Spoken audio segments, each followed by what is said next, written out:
Alright, so hello everyone. I'm going to do a replay review of Cable Carnage's Precision Design list against Internet's Xia list. I think this is a very well played match by both players. But before I get into that, I do want to start by saying I'm going to be hosting another startup tournament um, on July 10th, starting at noon Eastern Time. Um, there's more details in the link below, and I'll be talking about it a little bit at the end of the video. But let's go over to the list itself. Alright, so this is the deck list that Cable Carnage has put together, and this is very, very close to what this deck looks like in Standard. Basically, in Standard, you put some Rashida Jahims in, um, and you maybe fiddle with the agenda suite if you want to. Dropping some Anoetic Voids for some global food initiatives, but I think we're going to see in this game a good case for um, um, Cable Carnage's particular agenda suite. Um, so the goal of this deck is it's an Anoetic Void, so whenever the runner approaches, you can pay 2 to end the run, and Manigarm Skunkworks, whenever the runner approaches, they must pay 2 clicks or pay 5, to basically take some of their cheap ice, like Magnet, Eli, Hagen, even something like Drafter, and make the remote really hard to contest with just 1 or 2 pieces of ice. And then you can have bigger ice, like Ansel and Bran, on your remote, or you can put them on your centrals to make it harder for the runner to steal agendas out of there. In this case, this deck is using fully operational as sort of a it's probably only ever going to fire twice each one, so it's going to be 2 gain 2 or draw 2 cards decisions. So it ends up sort of being like a purple predictive planogram, using hedge funds and then seamless launch to score 4 2s without having to spend time advancing them on the board. Um, the the agenda suite is 3 Cyberdeck sandboxes, 2 off-world offices, so both agendas that make you money when scored, Luminal Transubstantiation, which is a 3/2 that gives you 3 clicks back, and then 2 Project Vacheron. So there's 8 agendas in the list, but 2 of them are not worth points for the runner for 4 whole turns after they're scored. And so there's a world where both players have scored, um, have gotten to 6 points by dividing these these 6 2-pointers equally among themselves. And then the runner can steal 1 Vacheron, but the game's still not over. The Corp gets a few more turns to go and stretch out the game, which makes Vacheron really, really good here. And then you have Spin Doctor to help you kind of regulate when you're seeing these different agendas. You could maybe think about running some sprints instead of fully operationals, but I think Cable Carnage really likes the fully operational because it can be both economy and draw. So that's basically the outline of this deck. I think the only card we haven't really touched on is Tranquility Home Grid, which is a nice way to keep getting money or keep drawing cards, both of which are a really important resource for this deck. So with this sort of idea, let's jump over into the game between Cable Carnage and Internet. Alright, so here's the opening hands, the opening hand for Cable Carnage. So they have the Project Vacheron, which you really don't want early, and then they have a hedge fund, an ice, and 2 Tranquility Home Grids. And Cable Carnage chooses to mulligan this hand. I think this hand is probably playable. You just slap down the Eli, you hedge fund, and you probably draw unless you get something good off the top of R&D here. But Cable Carnage, I think, makes a reasonable decision that there are much better hands in the deck and takes a mulligan. So unfortunately here, Cable Carnage mulligans into, I think, a slightly worse hand. It's got 2 agendas instead of 1, though Sandbox is an agenda you're happier seeing than Vacheron. You still have the hedge fund and a piece of ice to protect HQ, so this is still very playable, and the game plan is going to look pretty similar. Unless we get something really good off of the top of R&D, click 1 is going to be draw, and then click 2 is going to be hedge fund, click 3 magnet. And that basically we draw a second Manigarm. That's not great for us, so we click 1 draw. This will be good when we can get a piece of ice, because our econ's not amazing to start out. And here we see the runner going in they're going to get a single access on R&D, have a penny shaver down, so they're going to start generating long-term value, and they put down the daily casts. Here we get a piece of ice. This is fantastic for us. Now our turn is Cable Carnage does the same. It does, or I would do what Cable Carnage does, which is just build out this row. Get the Nico, get the Manic Arm, and get the Eli. This server is very, very tricky for the runner to contest, and they might also think it's an early agenda, and maybe they'll blow an important tool like a Boomerang. So like install Boomerang, run server 1. You know, it's not fantastic for us, but it's nice to kind of use up some of those tools, or make them spend them early and aggressively when they don't have that many credits. And that's one of the things you have to really watch when you try and play this precision design list for yourself, is you have to watch the runner's credit total. If the runner's credits total is significant enough, your ice isn't so expensive in a lot of cases that you can just grind out the runner. If both of you are on 30 credits, the runner actually could be in a very good board state, unless you're very, very built up. So here, Cable Carnage is going to, trying to set up so that as soon as this Nico campaign is trashing itself, so in 2 more turns, he's ready to score right away. So there's going to be a lot of drawing, playing hedge funds, and installing just to seal off R&D. Even though Cable knows that there's 2 agendas in HQ, which does make R&D slightly safer overall,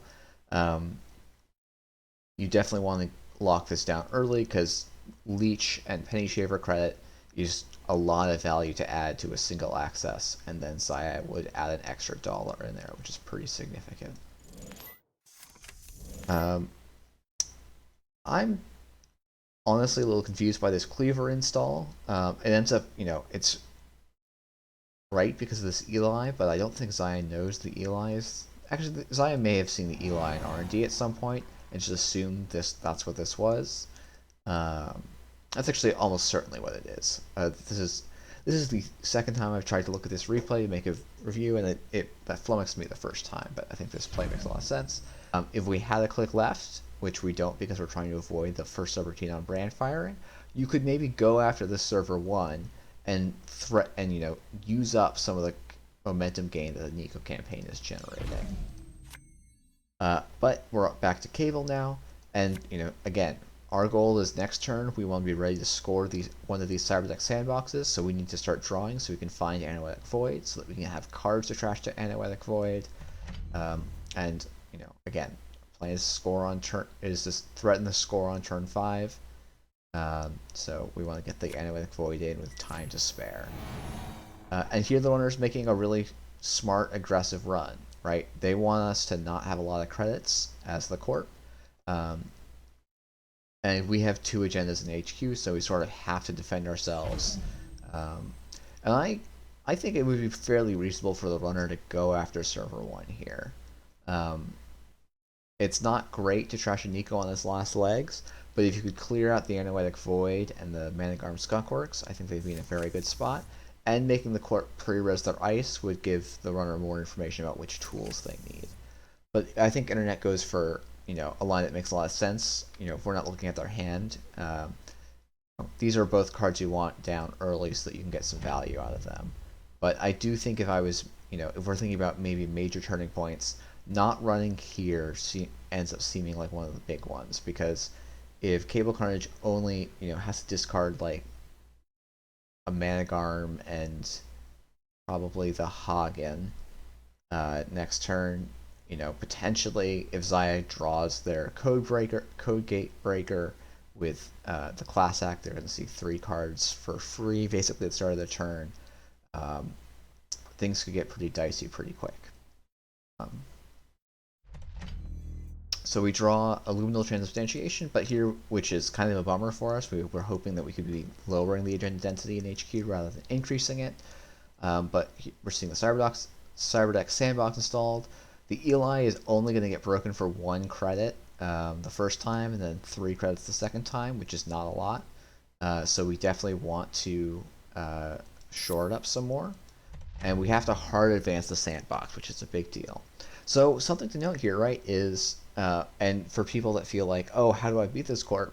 This is sort of the point in the game where this corp is really vulnerable because Cable Carnage doesn't actually have that much money, only 9 credits, and this is 6 credits of ice and basically 4 more credits of upgrade usage. Now you're not going to res all of those simultaneously, but you also need 3 credits to score the sandbox. So, you know, inside job starts to become really scary here to some degree. Boomerangs does some work. Tread lightly does some work. So there's ways you can sort of disrupt this server scoring plan early, and take the corp down a noticeable amount. So it's this turn here where they're not low before they score their first agenda, and it was this turn here where um, again they don't have that many credits, and we've got a lot of clicks to threaten this remote right now. What Internet chooses to do is basically spend the whole turn drawing, saying, I can't contest this remote. We don't know what's in their hand as the corp. So they're setting up to contest the next one, basically. And 13 credits means they'll be able to contest a lot. And we have to, spend our whole turn scoring. We're going to take a hedge fund back so that we can stay in the money. Scoring the sandbox has the nice side benefit of purging the leech. In many game board states, you're not going to want to purge leech on your own, but obviously getting that extra value is not nothing either. We're pretty happy, and then the runner sort of throws the hurt down on us and immediately gets it in access for 2 cards. And so, interestingly enough, this is a pretty valuable access, but the runner is unable to steal an agenda here. They had something like a 60% chance of stealing at least an agenda. But as the corp, we now want to keep jamming, basically. So we're going to put down the... Oh. Yeah. Sorry, I had lost track of the replay a little bit. Yeah, so we want to keep jamming, right? This, even though the runner can break all of these, we've got the Managarm Skunkworks and the Anoetic Void set up in this remote. It's really our best window. The longer we wait, the worse it's going to get, rather than the better it's going to get for us. So here we see the runner going in for a legwork, and they are basically, like, this is 1 turn too slow. They would have stolen 2 agendas from us last turn. They get 1 this turn, or they would have almost certainly stolen 2 agendas from us. But they're choosing not to contest the remote, which ends up being really good for us. And here we're drawing so that we can keep, this remote now is actually pretty unsafe. The runner has enough money to really pay through several times. So we need to draw to find more tools to reestablish, to get probably like an Ansel or a Drafter to make this remote pretty unapproachable. But it's worth when you're up 4-2, it can be worth playing a little aggressively. But the other thing that this Tranquility Grid does is it threatens the runner that this could be an agenda. And that's one of the cool things that Tranquility Grid does in this list, is it bluffs like an agenda because you can install it with your other upgrades. The runner's going to play Bravado, which is a very tempo, positive way for them to handle this. There's a case you could maybe make that, you could discard, the Vacheron and the Hedge Fund. Because you have the Spin Doctor here, they get rid of the agendas that you would discard, but you probably still want to be able to score the sandbox if you can. And that making the runner reinvest to get in here a second time is maybe worth it. Because you're trading 2 cards and 2 credits for basically 6 more credits from the runner and the rest of their turn. And in fact, actually here where they're paying click, you would, in the world where you had rezzed Anoetic Void, you could just end the run and have it ready for next turn, which would be very nice. But we top deck Anoetic because we're just super good. And we're going to install Tranquility Home Grid so that we can next turn res it, probably draw cards so that we can have the Cyberdeck Sandbox in to keep the train rolling. But the runner is keeping us very honest. They're just checking this remote and saying, if you've only got one card, I'm going to keep clearing it out. I'm going to make you use your Spin Doctor, and I'm just going to get some Penny Shaver, Data Sucker, or sorry, some Penny Shaver and Leech value from running Archives. And we got the Ansel, and you'll note that Cable Carnage trashed their own magnet here because you're not going to pay 3 credits to res to tax the runner 1 credit. It's just, it takes too long for that exchange to be valuable, and Cable being on down to 7 credits is noticeably less than being on 8 here. There's some difference in what you can do after you res and what you can res by being on 8 rather than 7. And then we see Cable again. This is sort of where Corpse can struggle a lot in startup, where the runner has all 3 breakers out. They've got their Killer, Decoder, and Fractor, and you go and they've got Data or Leech just making all of their breakers a little bit better, and you as the Corp go, well, how do I beat this? Like, they've trashed my Anoetic Void, they've trashed my Managarm Skunkworks. Like, what am I supposed to do? And one of the answers is bluff. You can have your Spin Doctor in the server 1, and it's valuable for you. And you force the runner to spend resources going in again and again.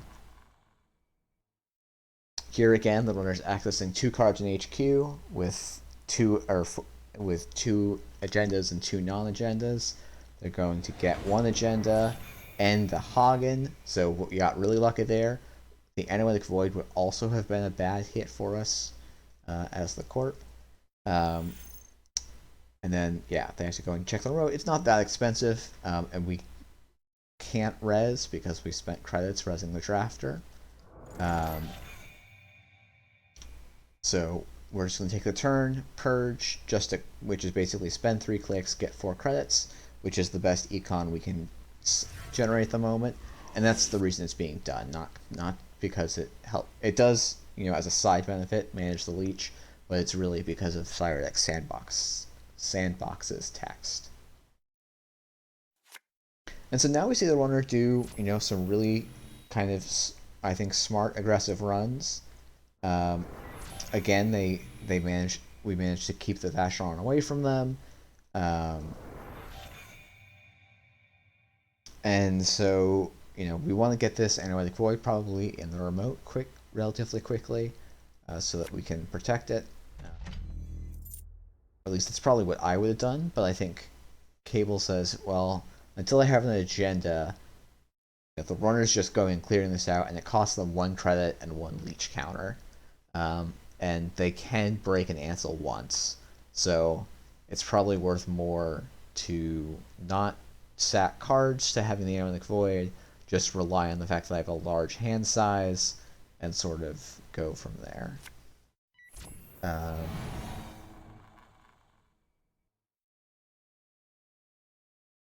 And again, we see the runner basically feels forced to go and contest this remote. And now that we have an Ansel resed, we're starting to drain resources pretty, noticeably. This costs, so to break it, Begalter has to boost 3 times and then break 3 subroutines for 6 credits. And then it gets 2 back, so it's a net cost of 4. And then Eli costs 1 in a Leech counter, or 3 without a Leech counter. So this remote is now pretty expensive, and the runner doesn't have as much money as they once did, so they've got some wiggle room here. And it's the Corp, right? We're low on credits again. We're just going to spend the time purging while we build back up. The runner's drawing for something and taking some time to rebuild. Let's see.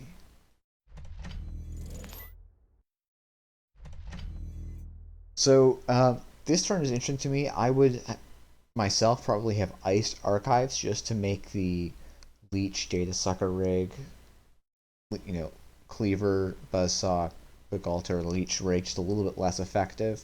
You know, even putting some, but I guess the point, the reason that Crable Carnage didn't do it is basically the only ice they can put there is Hagen. Magnet gets broken for a credit, and then the thing is that Hagen will also be broken for a credit. So that's why they didn't do it, and why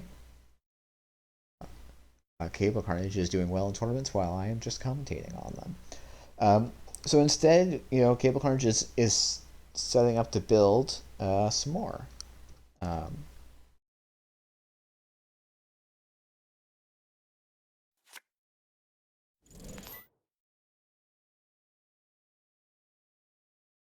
Here again, we see the runner making an aggressive run with good odds to steal an agenda. But again, we get pretty lucky. And then they're going to contest the remote because, you know, we sort of set up a situation where they feel like they have to. But, you know, this is... they've now spent 12 credits, I think, trashing Tranquility home grids, which is a lot of credits that, you know, they don't have anymore to contest the remote. So when we get our next Manigarm, Skunkworks, and Void set up, we're pretty happy they don't have those 12 credits. I don't think it was wrong for the runner to trash them.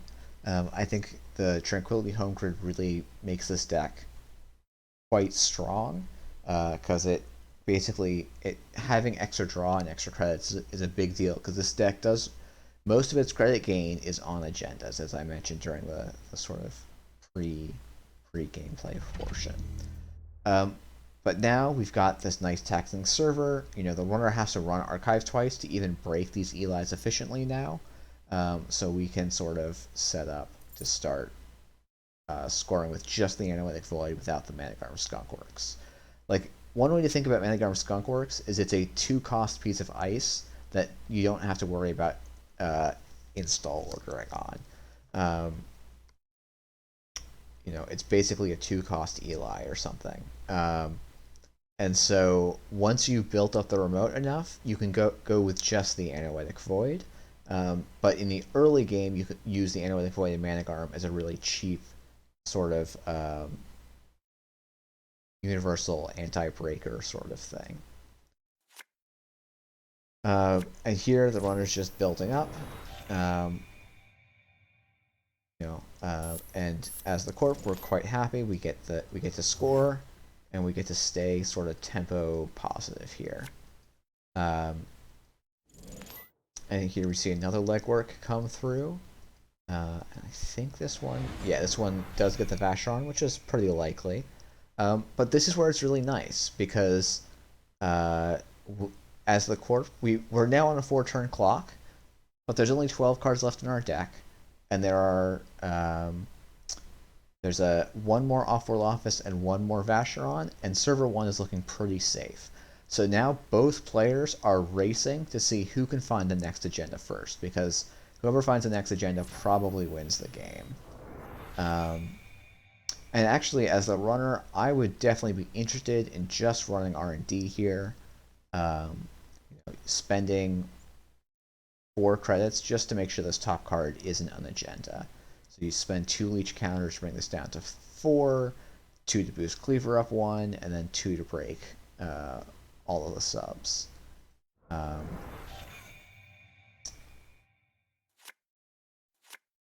Basically, Cable Carnage is doing, you know, what makes a lot of sense. If it's a race to draw an R&D, you want to be drawing so that you don't get beat in that race. And then I think also does a really smart, you know, recognizing I need both Analytic Voids, and there's maybe a scenario where the runner can fork me later, but I want to be able to stop a dig on R&D, especially with something like the Maker's Eye. One thing that you'll see players do is start counting influence, and so what we see as the corp, we see 2 Berzekis, which is 2 influence, a leech, which is 3, 4, 5, 6. So there's a lot of influence left open. Some Zayas are on the Maker's Eye. I've been personally enjoying it in startups. Some Zayas are on Stargate. Some Zayas are on Conduit. And so you know, Anoetic Void helps against several of those. So it's nice to have that on R&D as sort of an assurance or an insurance policy. And here we see the conduit comes down. I would, yeah, this is fine. I might think about using the Anoetic Void here because its stuff's getting a leech trigger, its stuff's getting the Penny Shaver. It doesn't stop the conduit, which I think might be why Cable Carnage didn't use the Anoetic Void here. But to me, I'm thinking, well, I'm going to use the Spin Doctor to get cards, and stuffing the draw, these 4 cards aren't that valuable. The runner doesn't have enough money to really contest this remote twice. So, the way I lose this game is them stealing off of R&D. And so I really don't want that to happen.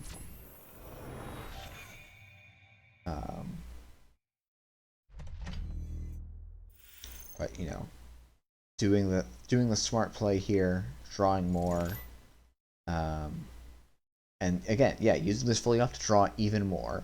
There's only 4 cards left in the deck, and something you want to do when you're playing HB, because that's the faction that most frequently gets down to low cards, is just make sure that the last 4 cards in your deck aren't all trashable / stealable.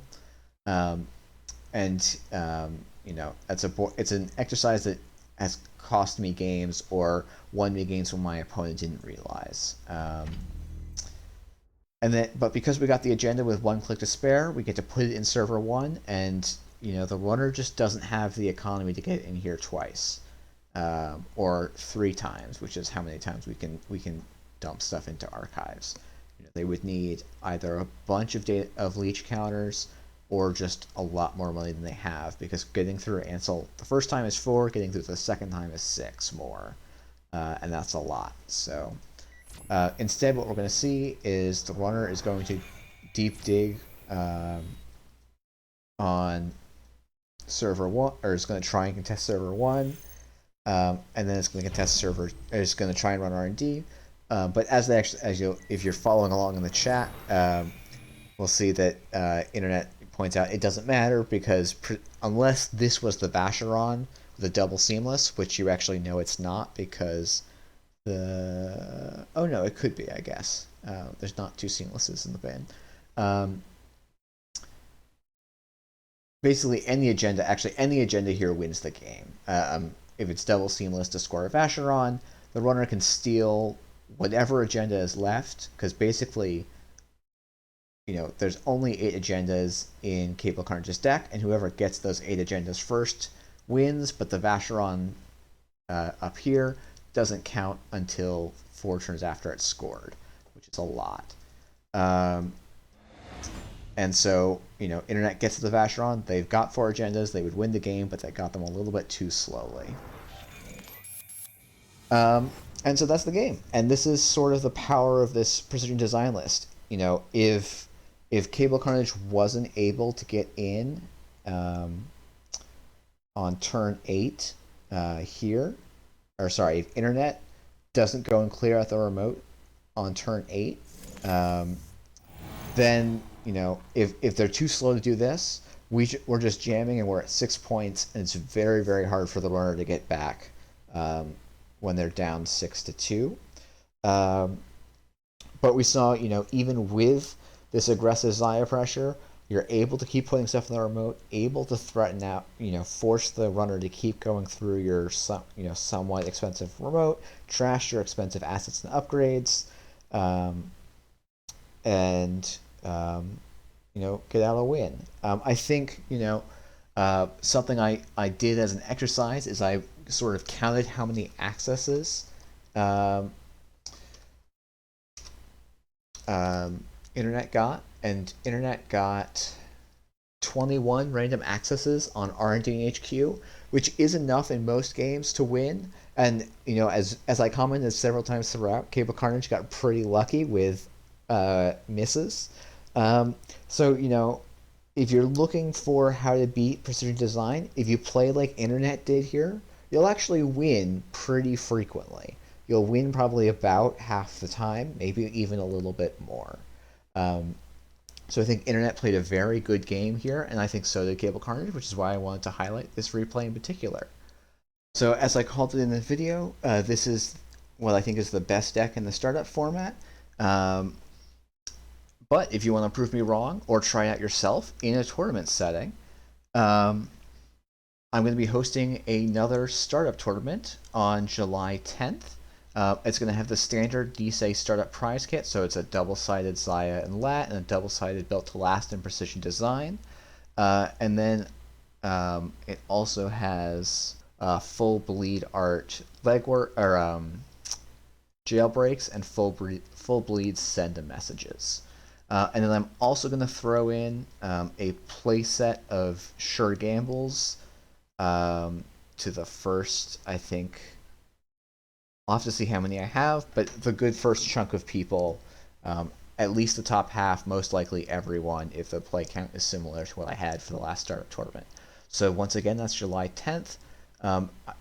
Start time is probably going to be noon Eastern time, which I believe will be 4 hours behind UTC, but I'll have an update for that in the link and on the Always Be Running page. So hopefully, enjoy.